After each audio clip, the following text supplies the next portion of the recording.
തിരിച്ചുള്ള യാത്രയിൽ ജോണിന്റെ മനസ്സിൽ CCTV ഫൂട്ടേജിൽ കണ്ട 2 മുഖങ്ങൾ മാത്രമായിരുന്നു. നല്ല പരിചിതമായ ആ മുഖങ്ങൾ എവിടെ വെച്ചാണ് താൻ കണ്ടതെന്ന് ഓർക്കുകയായിരുന്നു ജോൺ.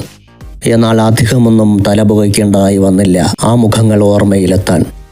വർഷങ്ങൾക്ക് മുൻപ് മൈസൂരിൽ വച്ചുള്ള പോലീസ് ജീപ്പിലെ യാത്ര ഓർമ്മയിൽ വന്നതും അയാളുടെ ഉള്ളിൽ ദേഷ്യം ആളിക്കത്തി. ഇത് 2 പേരല്ലേ ഉള്ളൂ, ബാക്കി 2 പേരെവിടെ? റബ്ബർ മരങ്ങൾക്കിടയിൽ ബംഗ്ലാവിൽ നിന്നും കുറച്ചു ദൂരെയായി ഒരു ചെറിയ വാർപ്പ് വീടുണ്ട്. ചുറ്റും മനുഷ്യവാസമില്ലാത്തതിനാൽ അതിനുള്ളിൽ എന്ത് സംഭവിച്ചാലും ആരും അറിയില്ല. ആ ഭാഗങ്ങളിൽ തൊഴിലാളികൾ പോലും കടന്നു ചെല്ലാത്ത ഇടമായതിനാൽ ഉറക്കെ നിലവിളിച്ചാൽ പോലും ആരും കേൾക്കില്ല. അതിനുള്ളിലെ ഇരുട്ടിൽ ബന്ധനസ്ഥരായ 2 പേരുണ്ട്. ഒരു മുറിയിലെ 2 അറ്റത്തായി കസേരകളിൽ കെട്ടിയിട്ട നിലയിലാണ് അവരുള്ളത്. സംസാരിക്കാതെ ഇരിക്കാൻ ടേപ്പ് കൊണ്ട് വായ ഒട്ടിച്ചിട്ടുണ്ട്. ഇവർ ചന്ദ്രനും വാസുവും, ദത്തന്റെ ആജ്ഞാനുവർത്തികൾ.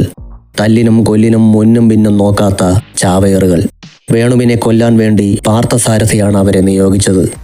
അവർക്ക് ബംഗ്ലാവിന്റെ ഉള്ളിൽ കയറിക്കൂടാൻ ജോണിന്റെ വിശ്വസ്തനായ കാര്യസ്ഥൻ ശിവരാമൻ വഴിതെളിച്ചു കൊടുത്തു.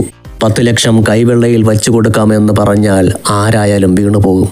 അതേ ഇവിടെയും സംഭവിച്ചിട്ടുള്ളൂ. പ്രാരാബ്ദങ്ങൾ ഒരുപാടുള്ള മനുഷ്യർ. ഒന്ന് കണ്ണടച്ചാൽ ലക്ഷങ്ങൾ കയ്യിൽ കിട്ടുമെങ്കിൽ അതെന്തിനു വേണ്ടെന്ന് വയ്ക്കണം?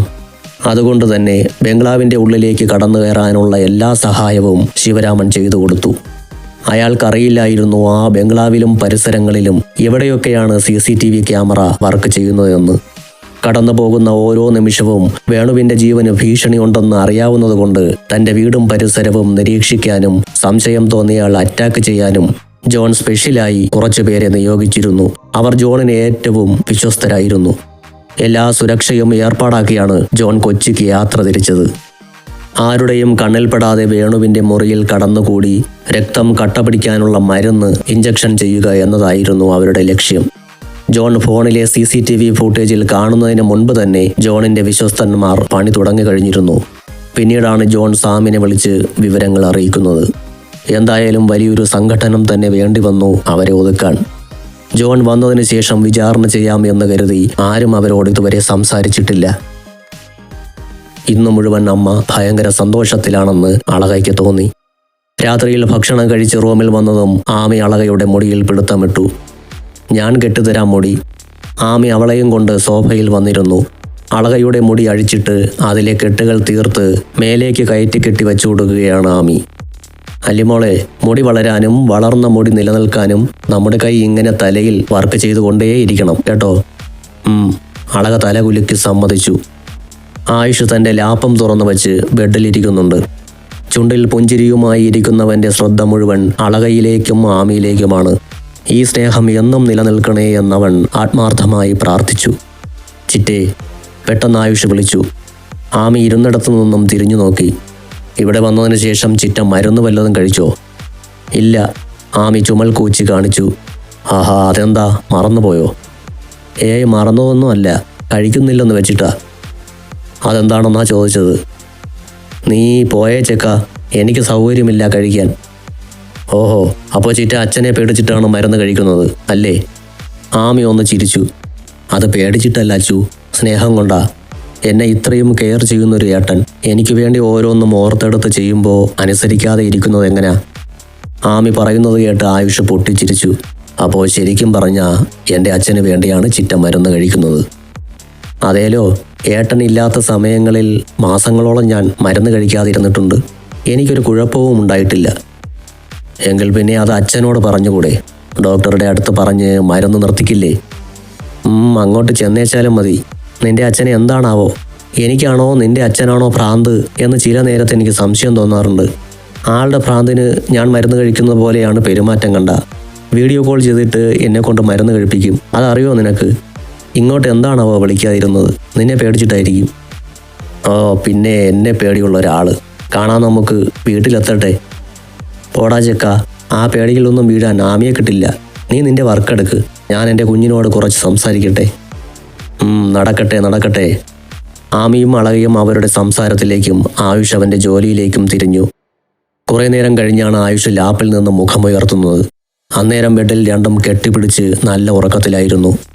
ചുണ്ടിലൂറിയ ചിരിയോടെ അവൻ ലാപ്പടച്ച് ബാഗിൽ വച്ചു. അതിനുശേഷം കിടക്കാനായി സിംഗിൾ ബെഡിൻ്റെ അടുത്തേക്ക് നടന്നു. കയ്യിലെ വാച്ചഴിച്ച് മേശപ്പുറത്ത് വയ്ക്കുമ്പോഴാണ് അളകയുടെ ഫോണിൽ കോൾ വരുന്നത് കണ്ടത്. ആദി കോളിംഗ്. ശബ്ദമില്ലാത്തതിനാൽ ഫോൺ സൈലൻറ്റിലാണെന്ന് ആയുഷിന് മനസ്സിലായി. കയ്യിലെടുത്തപ്പോഴേക്കും ഫോൺ ഓഫ് ആയിരുന്നു. തിരിച്ച് മേശപ്പുറത്തേക്ക് തന്നെ ഫോൺ വയ്ക്കാൻ ഒരുങ്ങിയതും അത് വീണ്ടും പ്രകാശിക്കാൻ തുടങ്ങി. ആയുഷ് ഫോൺ അറ്റൻഡ് ചെയ്തുകൊണ്ട് തന്നെ വാതിൽ തുറന്ന് പുറത്തേക്ക് ഇറങ്ങി.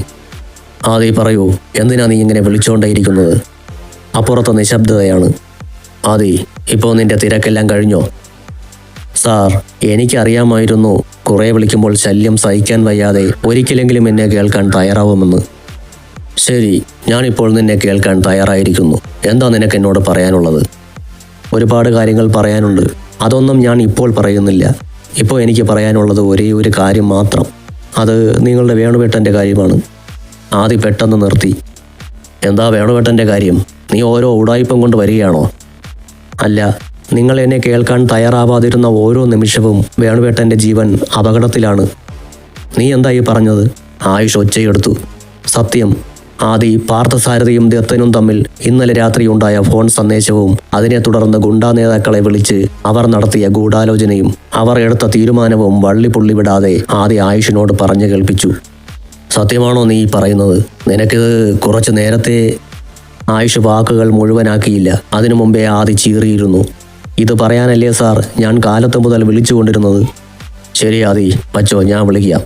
പറഞ്ഞതും തിടുക്കത്തിലെന്നോണം അവൻ ഫോൺ ഓഫ് ചെയ്തു. ജോൺ അങ്കിളിന് ഈ കാര്യം അറിയുമോ? അവൻ സ്വയം ചോദിച്ചു. അതുകൊണ്ടായിരിക്കുമോ അദ്ദേഹം പെട്ടെന്ന് പോയത്? അവൻ വേഗം തൻ്റെ ഫോണെടുത്ത് ജോണിൻ്റെ നമ്പർ ഡയൽ ചെയ്തു. റബ്ബർ മരങ്ങൾക്കിടയിലെ ആ ചെറിയ കെട്ടിടത്തിന് മുന്നിലേക്ക് കാർ ഇരച്ചു നിർത്തുമ്പോഴാണ് ജോണിൻ്റെ ഫോൺ റിങ് ചെയ്യുന്നത്. നിനക്കെന്താ അച്ചു, ഉറക്കമില്ലേ? പാതിരാത്രിക്ക് മനുഷ്യൻ്റെ സ്വൈര്യം തരുമോ? അയാൾ കപടദേശത്തിൽ പറഞ്ഞു.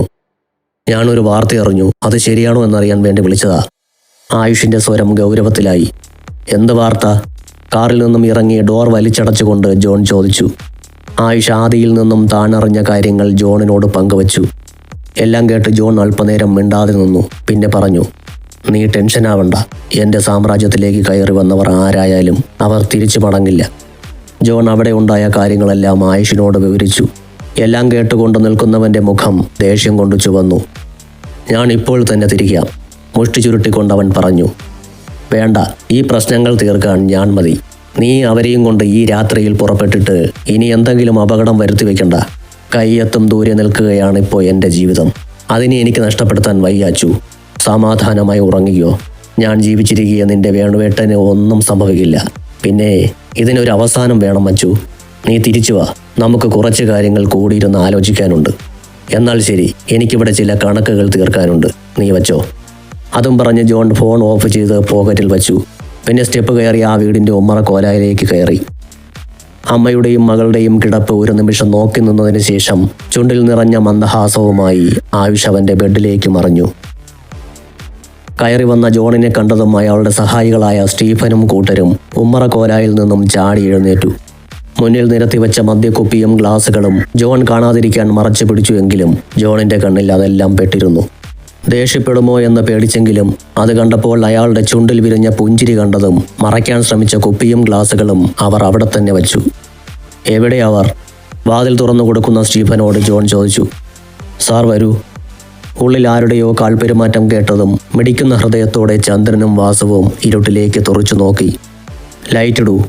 ജോൺ ആജ്ഞാപിച്ചതും സ്റ്റീഫന്റെ വിരൽ സ്വിച്ചിൽ അമർന്നു. മുറിക്കുള്ളിൽ പരന്ന പ്രകാശത്തിൽ കസേരകളിൽ കെട്ടിയിട്ട നിലയിൽ ഇരുന്ന ചന്ദ്രനും വാസുവും ഭയം നിറഞ്ഞ കണ്ണുകളോടെ ജോണിനെ നോക്കി. ഇവരുടെ കസേരകൾ ചേർത്ത് വയ്ക്ക്. ആജ്ഞ കേട്ടതും സ്റ്റീഫനും വേറെ ഒരാളും കൂടി 2 കസേരകളും ചേർത്ത് വെച്ചു. അവർക്ക് മുന്നിൽ കയ്യിൽ ഒരു വടിയുമായി ജോൺ ഇരുന്നു. നിങ്ങൾ രണ്ടുപേരും എന്നെ എവിടെയെങ്കിലും വച്ച് കണ്ടതായി ഓർക്കുന്നോ? ഇല്ല. കോറസ് പോലെ ഒരുമിച്ചായിരുന്നു അവരുടെ മറുപടി. അപ്പോൾ നിങ്ങൾ എന്നെ ഇതുവരെ എവിടെ വച്ചും കണ്ടതായി ഓർക്കുന്നില്ല അല്ലേ? എന്നാൽ 24 വർഷം മുമ്പേ എനിക്ക് നിങ്ങളെ അറിയാം. അന്ന് എനിക്ക് വേണ്ടി ചെയ്തു തന്ന സഹായത്തിന് പ്രത്യുപകാരം ചെയ്യണ്ടേ? ജോണിൻ്റെ ഓരോ വാക്കുകളും അവരുടെ ഉള്ളിൽ ഭയമുണർത്തി. ചോദ്യവും പറച്ചിലും തുടങ്ങുമ്പോൾ നിങ്ങൾ മാത്രം പോരാ, ബാക്കിയുള്ള 2 പേരെ കൂടി എനിക്ക് കിട്ടണം. അവർ എവിടെ? 2 പേരും മറുപടിയൊന്നും പറയുന്നില്ലെന്ന് കണ്ട ജോൺ ദേഷ്യത്തോടെ ചാടി എഴുന്നേറ്റു. അരയിൽ നിന്നും ബെൽറ്റ് ഊരിയതേ കണ്ടുള്ളൂ. ശീൽക്കാരത്തോടെ വായുവിൽ ചുഴറ്റി അത് പലതവണ അവരുടെ ശരീരത്തിൽ വീണു. രണ്ടുപേരും വേദന കൊണ്ട് പുളഞ്ഞു. ശരീരത്തിൻ്റെ പല ഭാഗങ്ങളും പൊട്ടി ചോരയൊലിക്കാൻ തുടങ്ങി. ഇനിയും വേദന സഹിക്കാൻ വയ്യെന്നായപ്പോൾ അവർ ജോൺ ചോദിച്ച കാര്യങ്ങളിലെല്ലാം തങ്ങൾക്കുള്ള പങ്ക് വിശദീകരിച്ചു. മറ്റ് രണ്ടുപേരെക്കുറിച്ചുള്ള വിവരങ്ങളും അവർ ജോണിന് കൈമാറി. ബാക്കി ഞാൻ വന്നിട്ട്. അതും പറഞ്ഞ് ജോൺ സ്റ്റീഫന് നേർക്ക് തിരിഞ്ഞു. എവിടെ എൻ്റെ വിശ്വസ്തനായ കാവൽക്കാരൻ? വരൂ സാർ. സ്റ്റീഫൻ ജോണിനെ അടുത്ത മുറിയിലേക്ക് കൊണ്ടുപോയി. അവിടെ ഇതുപോലെ തന്നെ ഒരു കസേരയിൽ ബന്ധനാവസ്ഥയിൽ ശിവരാമൻ ഇരിക്കുന്നുണ്ടായിരുന്നു. തൻ്റെ നേർക്ക് അടിവച്ച് വരുന്ന യജമാനെ ഉൾക്കിടിലത്തോടെ നോക്കിയിരുന്നു ശിവരാമൻ. എത്ര ലക്ഷം വേണമെങ്കിലും ചോദിച്ച കൈവെള്ളയിൽ വച്ചു തരുമായിരുന്നല്ലോ ഞാൻ. ഇത്തരം നെറുകേട് കാണിക്കണമായിരുന്നോ നായേ? ജോണിൻ്റെ ഒരൊറ്റ ചവിട്ടിന് അയാൾ കസേരയോടെ മറിഞ്ഞു വീണു.